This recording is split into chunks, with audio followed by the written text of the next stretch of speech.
اعوذ باللہ من الشیطان الرجیم بسم اللہ الرحمن الرحیم اللہم صل علی سیدنا و مولانا محمد وعلی آل سیدنا و مولانا محمد وعلی آلہ و اصحابہ و اہل بیتہ و ازواجہ و ذریاتہ و عترتہ و امتہ اجمعین۔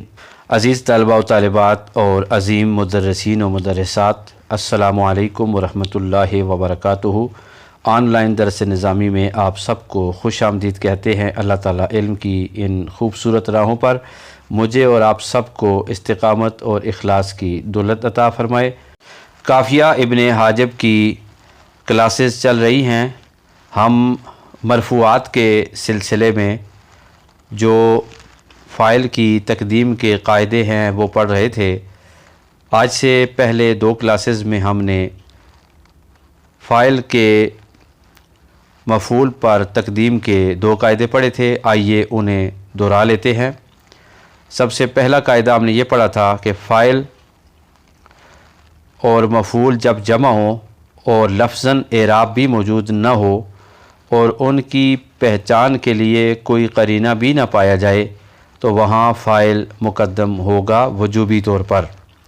دوسرا قانون ہم نے یہ پڑھا تھا کہ جب فاعل ضمیر متصل ہو اس شرط کے ساتھ کہ مفعول فعل کے بعد ذکر کیا جائے تو وہاں فاعل وجوباً مقدم ہوگا۔ آج ہم تیسرا قاعدہ پڑھ رہے ہیں۔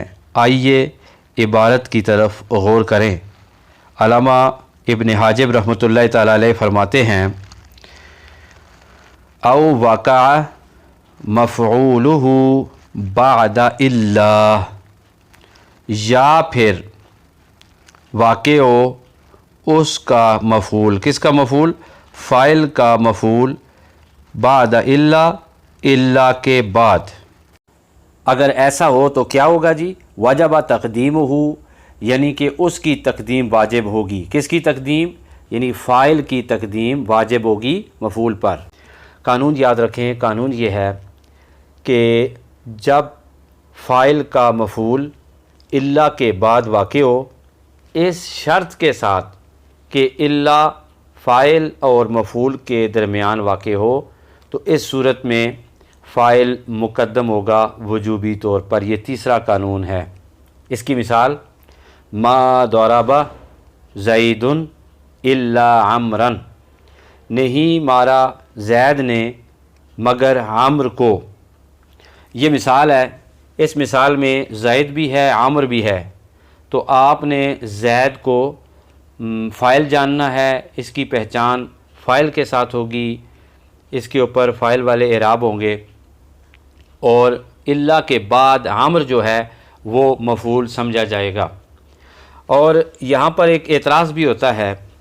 اعتراض یہ ہے کہ آپ کا قانون ٹوٹ گیا، اس لیے کہ ما ضرب الا عمرا زید، یہ جو جملہ ہے اس کا معنی بھی وہی ہے جو معنی آپ نے اپنے قانون کے بعد مثال میں دیا، لیکن آپ نے کہا تھا کہ جب مفعول الا کے بعد واقع ہو تو وہاں پر فاعل مقدم ہوگا۔ یہاں پر بھی مفعول الا کے بعد ہے لیکن فاعل کی تقدیم واجب نہیں ہے، اور انہوں نے ساتھ حوالہ بھی دیا کہ یہ جملہ بالکل ٹھیک ہے۔ کون سا جملہ؟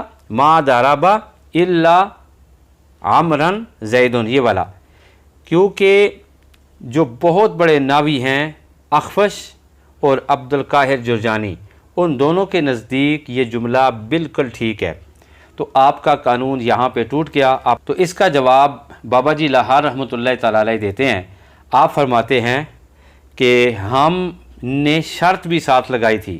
شرط یہ تھی کہ اس قانون میں الا جو ہے وہ فاعل اور مفعول کے درمیان واقع ہو تو فاعل کی تقدیم واجب ہے، ورنہ فائل کی تقدیم واجب نہیں ہے۔ جو آپ نے اخفش اور عبد القاہر رحمۃ اللہ تعالیٰ علیہ کی بات کی ہے، ان کا حوالہ دیا ہے، تو ان کے جملے میں آپ غور کریں تو اس جملے میں فاعل اور مفعول کے درمیان میں الا نہیں آ رہا، بلکہ دونوں فاعل بھی مؤخر ہے اور الا جو ہے اس کے بعد مفعول آ رہا ہے، تو ہماری شرط نہیں پائی گئی، تو اس صورت میں فاعل مقدم بھی وجوباً نہیں ہوگا، فاعل کی تقدیم واجب نہیں ہوگی۔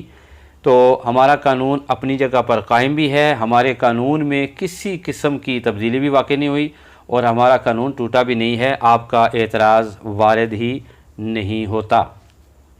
اب آئیے اس چیز کی وضاحت کریں کہ کیوں فاعل مقدم ہوگا ہمارے قانون کے مطابق۔ ہم نے جو کہا کہ ما ضرب زید الا عمرا، نہیں مارا زید نے الا عمرا مگر عامر کو، ٹھیک ہے۔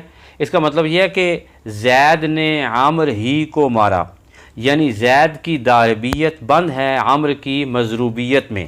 زید نے تو صرف عامر کو مارا ہے اور کسی کو نہیں مارا، مگر عامر کے لیے امکان موجود ہے کہ اسے کسی اور نے مارا ہے یا نہیں مارا۔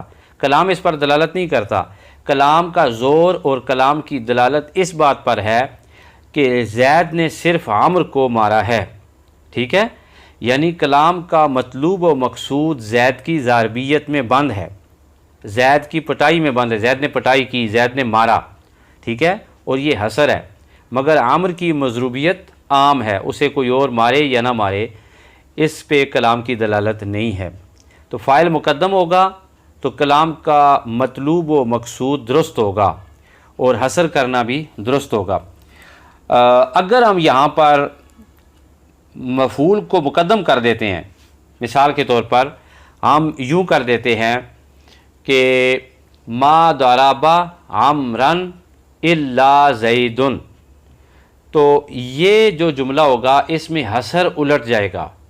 مثلا پہلے جملے میں جو کلام ہے اس کا مقصود یہ تھا کہ زید کی ضاربیت حصر میں تھی، زید کی ضاربیت بند تھی عامر کی مضروبیت میں، اور یہاں پر جو مضروبیت ہے وہ بند ہو گئی ہے زید کی ضاربیت میں، زید عام ہو گیا ہے۔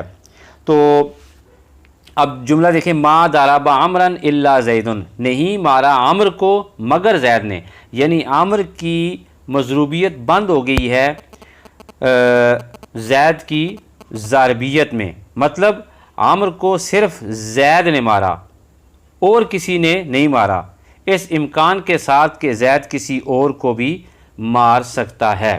تو جو کلام مقصود ہے وہ یہ ہے کہ جس وقت ہم کلام کو چلاتے ہیں، جس وقت ہم کلام کو اپنی زبان سے نکالتے ہیں، جس وقت ہم اس کلام کا آغاز کرتے ہیں تو کلام کا مقصود و مطلوب ہوتا ہے، اس کے اندر حصر ہوتا ہے۔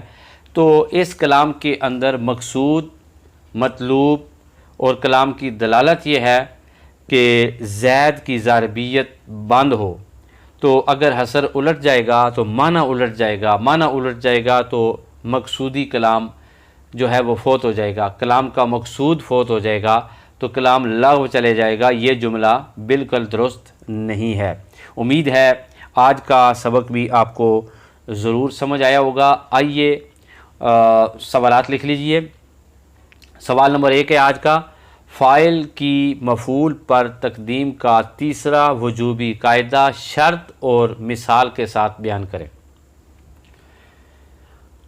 سوال نمبر 2، اگر ہم فاعل کی تقدیم کے تیسرے قانون پر عمل نہیں کریں گے، یعنی مفعول کو الا سے پہلے لے آئیں گے اور فاعل کو الا کے بعد لے جائیں گے، یعنی ما ضرب عمرا الا زید، یہ جملہ ہم اگر استعمال کریں گے یا یہ جملہ ہم تحریر کریں گے، ہم ایسا کریں گے، حصر الٹ دیں گے تو کیا خرابی لازم آئے گی، اس کا جواب تحریر کریں۔ سوال نمبر 3 ہے، ما ضرب زید الا عمرا کی نحوی مکمل ترکیب کریں۔ سوال نمبر 4، عمر اور عمر میں کیا فرق ہے؟ یہ چھوٹی سی بات ہے، اتنی بڑی بات نہیں ہے، اپنے کسی استاد سے پوچھئے یا پھر کسی دوست سے پوچھیے، کسی کتاب میں دیکھیے، یہ تو اس درجے کے بچوں کو بالکل آنی چاہیے اور ان کے ذہن میں ہونی چاہیے۔ دیکھتے ہیں آپ کیا کرتے ہیں۔ آج کے لیے اتنا، انشاءاللہ ایک نئے سبق کے ساتھ آپ کی خدمت میں دوبارہ حاضر ہوں گے۔ سید دلاور حسین شاہ کاظمی کو دیجیے اجازت۔ السلام علیکم ورحمۃ اللہ وبرکاتہ۔